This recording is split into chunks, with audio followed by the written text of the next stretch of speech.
Oke, assalamualaikum warahmatullahi wabarakatuh. Salam, Om Swastiastu, Namo Buddhaya, salam kebajikan, Rahayu. Salam sejahtera untuk kita semua. Baik, perkenalkan nama saya Muhammad Nabil Isham dari Prodi Ilmu Keolahragaan dengan NIM akhir 41. Di sini saya akan membahas salah satu alat yang berguna untuk ilmu keolahragaan atau saat kita beraktivitas olahraga ya. Karena alat ini merupakan hybrid, dia bisa ke olahraga apapun selama dia menggunakan oksigen. Oke, di sini saya ingin membahas alat yang sering digunakan untuk mengukur VO2 max, yaitu cardiopulmonary exercise test atau biasa disingkat dengan CPET ya. Atau nama lainnya juga ada tes ergospirometri. Kalian bisa cari sendiri apa itu. Jadi ini tuh berfungsi untuk mengukur VO2 max pada para atlet. Oke, langsung kita masuk ke materi pertama. Sini ada mekanismenya, yaitu meliputi sensor dan akuisisi data. Yang pertama ada alat-alatnya terlebih dahulu ya. Perlu kita ketahui bahwa ergospirometri ini merupakan nama tesnya dan alat-alat yang sering digunakan di antara lain sebagai berikut. Ini biasanya alat-alat yang ada di rumah sakitnya. Yang pertama itu ada treadmill dan seperti sepeda gitu, kita untuk mengayuh ya, buat mengetahui kondisi aktivitas kita. Dan juga ada masker dan sistem analisis gas, kalian dipakein kayak semacam tabung oksigen gitu. Dan juga ada elektrokardiogram, ini data kalian nanti akan dipantau melalui komputer. Dan juga ada tensimeter mengatur tekanan darah, dan juga ada monitor saturasi oksigen yang mengetahui kapasitas oksigen kalian, paru-paru kalian. Selanjutnya ada sensor dan akuisisi data. Nah, jadi di alat ergospirometri ini, dia ini memakai bukan cuma satu doang ya. Bukan hanya memakai satu sensor, tapi banyak. Di sini ada yang pertama inertial measurement unit atau singkat IMU. Juga ada masker dan sistem analisis gas. Yang ketiga ada electromyography, dan yang terakhir ada global positioning system. Kalian bisa searching ya, karena ini terlalu panjang banget dijelasin. Alat-alat di sini itu berfungsi untuk mengatur VO2 max kita, meliputi dari jantung, paru-paru, ventilasi pernapasan kita, semua akan dihitung melalui alat-alat tersebut melalui data yang akan tampil di komputer. Lanjutnya ada analisis performa, analisis parameter performa dan validitas dan reliabilitas. Oke, yang pertama ini analisis parameter dan performanya itu yang pertama meliputi HRV, yaitu heart rate variability. Ini merupakan denyut jantung. Jadi saat kita menggunakan alat tersebut, kita bisa melihat pada layar komputer detak jantung kita berapa, cardiac output kita berapa, stroke volume kita berapa. Nanti akan terpampang jelas di dalam komputer tersebut. Dan juga ada ventilasi paru FA ya. Ini merupakan kapiler paru ya. Jadi di komputer, data di komputer akan melihat kapasitas paru-paru kita itu seperti apa dalam menghirup oksigen ya. Apakah stabil, konstan, atau naik turun diagramnya. Ini juga ada angle of release. Nah, buat yang validitas dan reliabilitas, saya masih memakai jurnal dari Google Scholar yang saya cari, yaitu yang berjudul Technological and Biological Reliability and Validity of 5 Different CPET System During Simulated and Human Research. Di jurnalnya bisa kalian lihat di PMC Journal Article www.com, kalian bisa cari di Chrome. Selanjutnya ada simulasi pengambilan keputusan.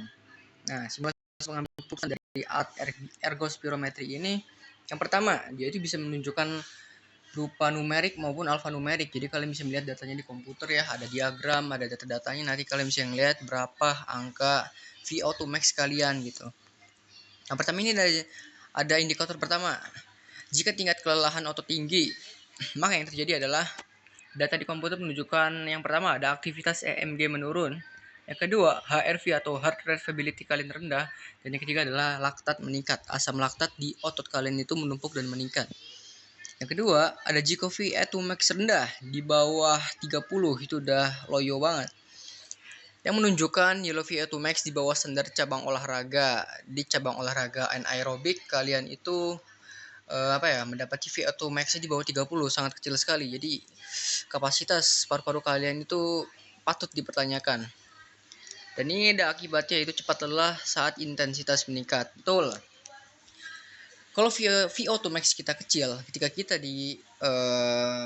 kasih suatu program latihan intensitas tinggi, sudah pasti paru-paru kita akan ngos-ngosan gitu ya. Dan yang terakhir ada visualisasi alat saat digunakan. Nah, kalian bisa cari di YouTube, TikTok ataupun di Instagram ya. Intinya kita itu lari di treadmill, kita dipasang masker oksigen di sini dan juga jantung kita dipasang kayak alat-alat gitu buat mengetahui detak jantung kita. Nama alatnya kalau tidak salah tensimeter sama elektrokardiogram, kalian bisa cari. Nah, apa sih yang dinilai dalam visualisasi alat tersebut saat digunakan? Nah, yang pertama itu ada komponen umum yang terlihat. Kalian akan melihat alat-alat tersebut saat kalian menjalani ergospirometri. Nah, yang pertama itu ada treadmill ya. Seperti tadi treadmill atau sepeda ergometer ya. Ini berfungsi untuk mengukur kapasitas otot kalian. Daya tahannya gimana memakai alat tersebut, apakah lama atau sebentar. Yang kedua, digunakan sebagai alat latihan untuk meningkatkan intensitas aktivitas secara bertahap. Betul, secara bertahap karena tidak ada yang instan, semuanya butuh proses. Yang ketiga, masker dan analisis gas. Seperti tadi kalian akan dipasangin oksigen, juga ada pengkabelannya dipasang di seluruh bagian torso kita. Yang keempat ada mengukur konsumsi oksigen, produksi karbon dioksida dan ventilasi paru. Betul. Yang kelima ada elektrokardiogram. Ini untuk mengukur kapasitas elektrolit di tubuh kita. Yang keenam ada memantau aktivitas listrik jantung selama latihan. Nomor 7 tensimeter, 8 mengukur tekanan darah sebelum, selama, dan setelah tes. Jadi dipantau berapa tinggi atau rendahnya, akan dijumlahkan dan dirata-ratakan. Yang 9 ada monitor saturasi oksigen. Nah, ini data oksigen kalian ya. Kapasitas oksigen kalian dihitung di situ. Dan ini juga ada kelebihan dan kekurangannya yang sudah saya cari sebelumnya. Kelebihannya yang pertama itu bisa mengukur kapasitas kardioversi dengan secara akurat. Betul. Kalau kita kebanyakan mengukur VO2 max menggunakan jam tangan, sebenarnya itu bagus aja, cuma kurang akurat karena dia itu pakai jam tangan, dia nggak bisa menghitung paru-paru kita.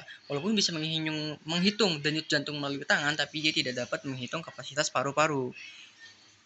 Sudah menentukan nilai VO2 max secara langsung. Betul. Hasil pengukuran lebih valid dibanding estimasi dari tes lapangan. Betul. Monitoring fisiologis real time, tepat waktu, tidak ada delay sedikit pun ya, karena kalian akan melihat data saat kalian latihan tersebut. Nomor 6, data seperti denyut jantung, ventilasi paru, saturasi oksigen, tekanan darah dapat dipantau langsung sama tes. Betul, dipantau oleh para dokter. Kekurangannya, kalian bisa lihat harga alatnya sangat mahal. Betul, puluhan hingga ratusan juta ya. Biasanya di rumah sakit itu mahal banget alat-alatnya.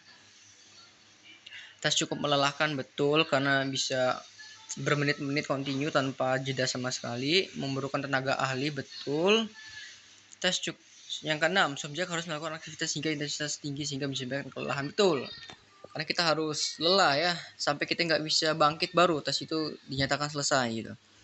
Sudah ada dashboard monitoring activity growth pay. Data yang biasanya ditampilkan di dashboard itu udah banyak banget ya, cuma saya hanya menyantumkan yang paling penting aja.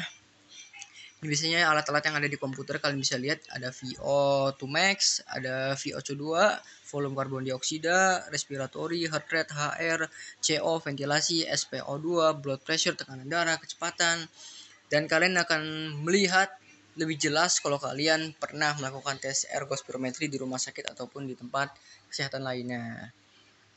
Jadi kesimpulannya yang didapat adalah proses pengukuran ergospirometri atau cardiopulmonary exercise test atau CPET ini berfungsi untuk mengetahui VO2 max para atlet aerobik, mulai dari renang, maraton, triathlon, semua bisa diukur. Jadi ini tidak memandang cabang olahraga ya, karena alat ini emang didesain untuk mengetahui kapasitas paru-paru kita para atlet aerobik gitu.